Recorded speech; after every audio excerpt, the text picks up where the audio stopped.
Ito yung matindi dito.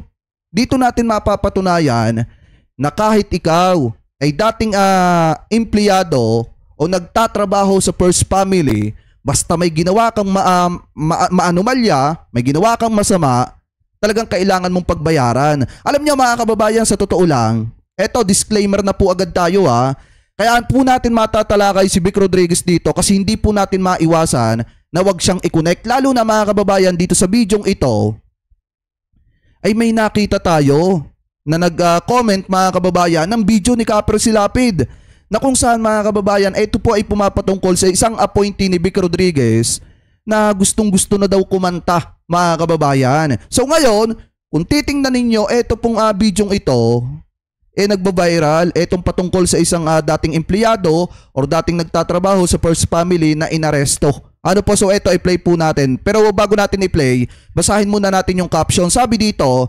sayang ka, tulad ka din ni Vic Rodriguez. Dahil sobrang atat na yumaman, kaya inuna ang panloloko.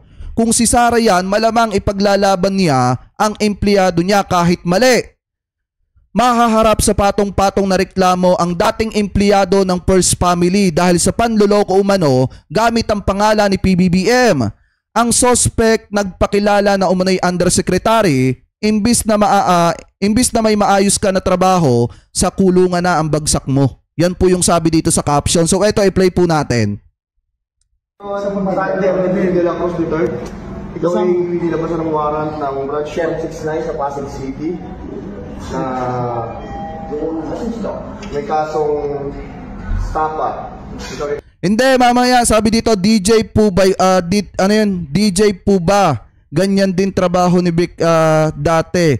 Kaya siya tinanggal. Hindi, mamaya malalaman nyo kung bakit. Na-arresto namin sa pamamagitan ng warrant. Ikaw ay may bigyan na support sa'yo. Ikaw ay may karapatan. Ikaw ay may karapatan magkaroon ng sariling abogado kung kayo walang kayaan. Ibigakalob sa'yo ng gobyerno. Kayo may karapatan magpasuri sa iyong tipuang doktor. Kung kayo walang... Kita nyo, parang nakabarong pa siya mga kababayan, yung parang pang undersecretary.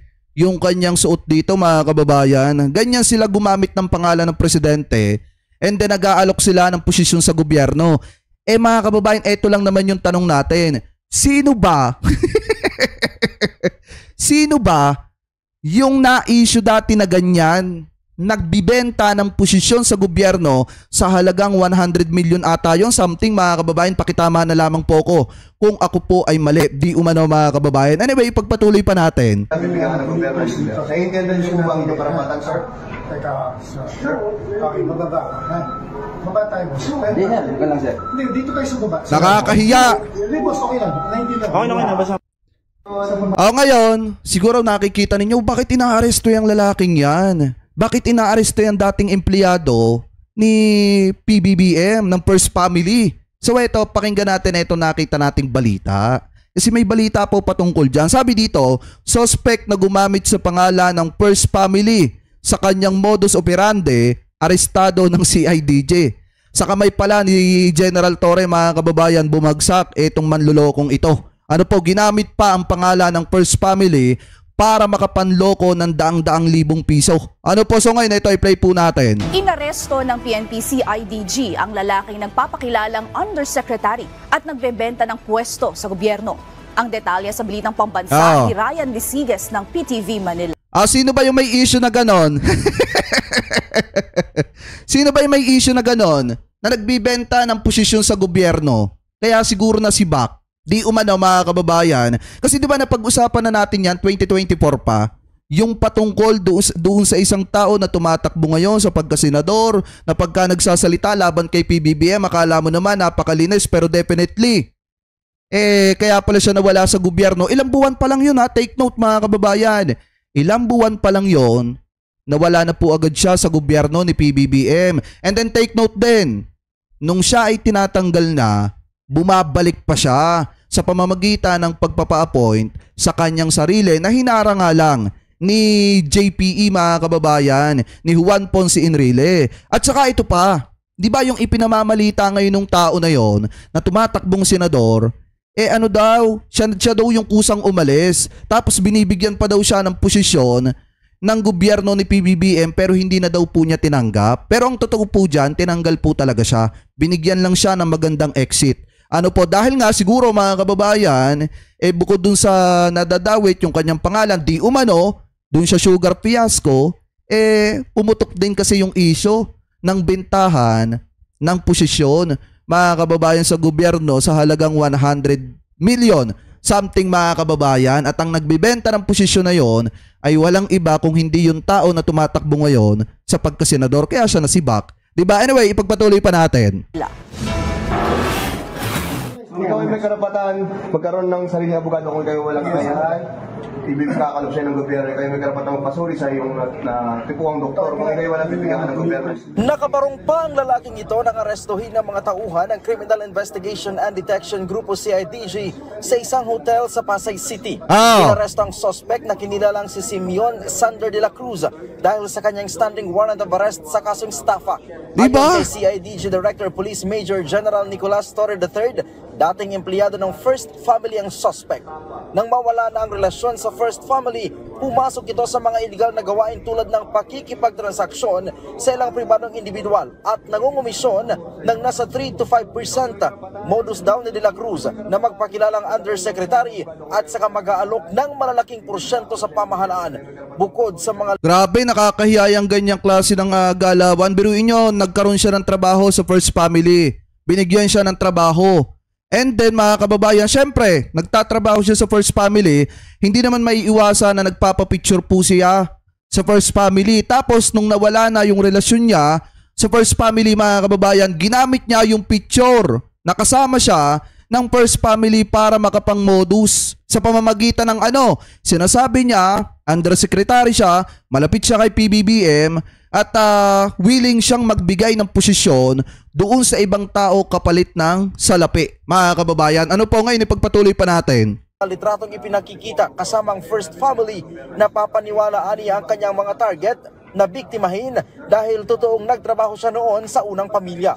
Pero lately, nagpapakilala ng USEC, tapos naglalako ng mga sinasabing mga kontrata sa gobyerno at humingi ng 3 to 5% of the contract price na commission, kickbacks.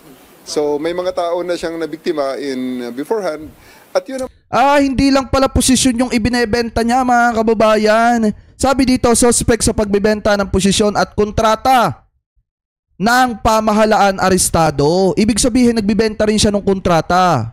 Ibig sabihin yung mga proyekto mga kababayan na galing sa gobyerno, ibinebenta niya doon sa ibang tao or ibinibigay niya, pinapangakuan niya, bibigyan niya ng kontrata kapalit ng komisyon mga kababayan kung ilang porsyento yung gusto niyang hingin. Parang ganon mga kababayan. Anyway, pagpatuloy pa natin. mga nag-file ng complaint laban sa kanya. Sabi pa ni Torre, daan-daang milyong piso na ang nakamkam ni De La Cruz sa panloloko dahil malalaking proyekto ang pinapasok nito tulad ng mga infrastructures, kalsada, supplies at iba pa. Diba? Well, nakita nyo naman ang inaresto namin kagabi, nakabarong pang kagalang-galang, nakapinya barong pa sa isang 5-star hotel. So, ganun nga, may mga bagay na ginagawa nga na misrepresentation na definitely hindi ito tolerate ng kanyang mga principals, which is ang ginagamit niya, yung First Family. Nag-ugat ang operasyon ng CIDG matapos na ring makipag-ugnayan sa kanila ang Office of the President dahil sa dami ng mga reklamong natatanggap nila kaugnay sa panlolokong ginagawa nito. Well, kontrata, supplies, mga ganon. So, yan ang gustong iparating natin sa publiko na baka may mga umiikot pa dyan na mga naglalako ng mga ganyang mga kontrata, supposedly connection sa gobyerno. Huwag na ho kayo magpapaniwala at tama. Probability talaga at 100% hindi yan ito-tolerate ng gobyerno.